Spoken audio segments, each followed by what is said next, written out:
dis donc, il est où Freddy? Eh bien, je ne sais pas, Jean-Mi. Tu devrais l'appeler.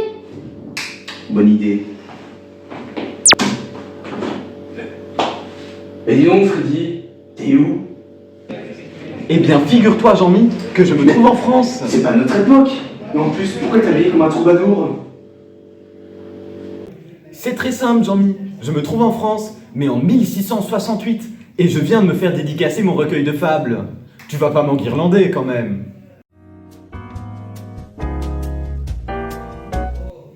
Quand même. Mais, dis donc Freddy, mais c'est quoi ce livre? Bah alors, Jean-Mi, c'est pas bon pour ta culture générale.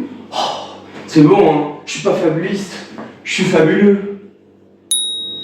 Allez, en route bretelle.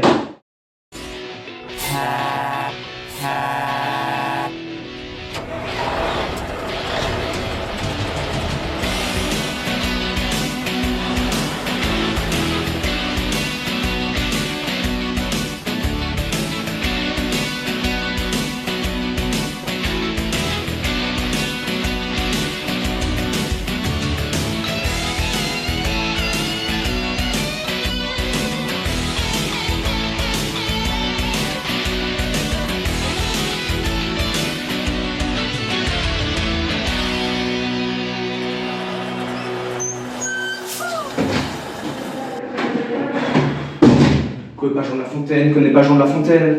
Eh ben, c'est ce qu'on va voir. Tout d'abord, Jean de La Fontaine est né en 1621, en France.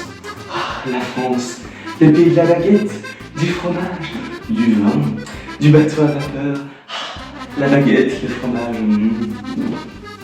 Mais Jean-Mi, c'est pas un peu cliché, ça? Ce qu'il dit est correct, la petite voix.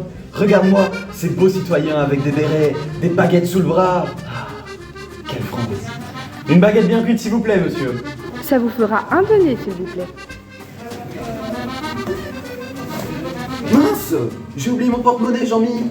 T'aurais pas un peu d'argent? Et puis quoi encore? Tu me dois déjà 250 €. Ah non, ça c'est la voix aiguë. Les garçons, ne me mêlez pas à vos histoires.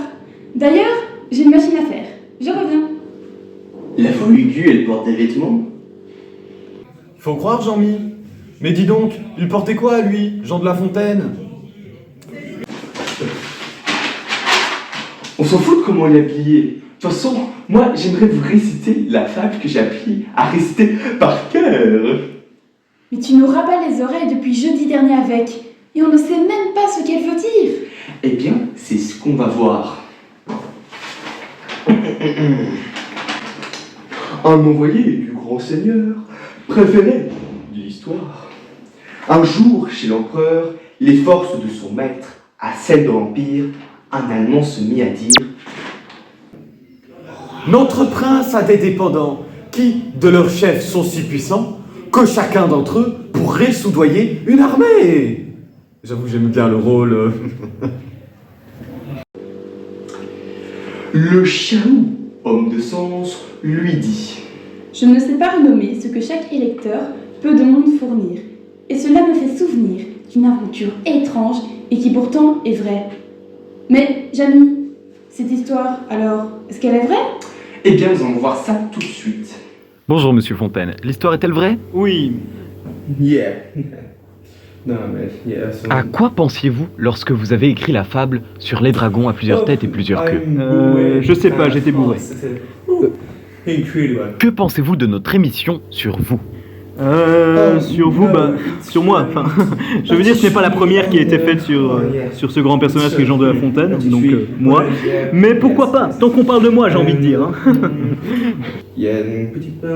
Vous qui êtes amateur de langue, pain au chocolat ou chocolatine? Ah, il faut savoir qu'à mon époque, on disait une petite pâtisserie confectionnée maison par la boulangère, avec quelques petits chocolats rajoutés, quelques petites pépites de chocolat. Donc je pense que il n'y a aucun débat là-dessus, je ne vois pas de quoi vous me parlez. Merci beaucoup monsieur. J'étais en luxure lorsque je vis passer les 100 têtes du Nigre au travers d'une haie. Mon sang commence à se glacer. Je crois qu'à moi on s'effraie. Ouais, cool. Jean-Mi, c'est quoi une hydre? Eh ben, c'est très simple. Une hydre est une sorte de dragon. Un dragon de la mythologie. Bien sûr, dans la fable, c'est un dragon à plusieurs têtes, comme ici présent. Mais aussi, nous voyons un dragon à plusieurs queues et non à plusieurs têtes, comme nous allons voir ici présent. Voilà, maintenant vous êtes un peu plus instruits. Je n'en eus toutefois que la peur sur le mal. Jamais le corps de l'animal ne put venir vers moi, ni trouver de vertu. Je rêvais à cette aventure quand un autre dragon qui n'avait qu'un seul chef et bien plus d'une queue a passé se présenter. Me voici saisi des réchefs, d'étonnement et d'épouvante. Pouvez-vous, s'il vous plaît, cesser de m'interrompre? Ce chef passe, et le corps, et chaque queue aussi. Rien ne les empêcha.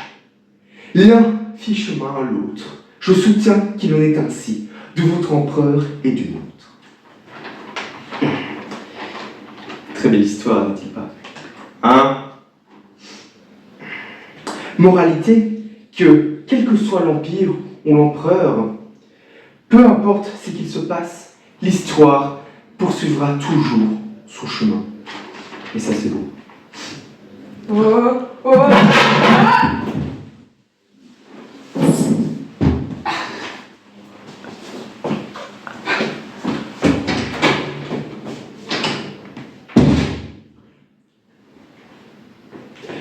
Freddy, je t'ai dit que c'était une idée un peu bête de mettre la voix aiguë dans le plafond.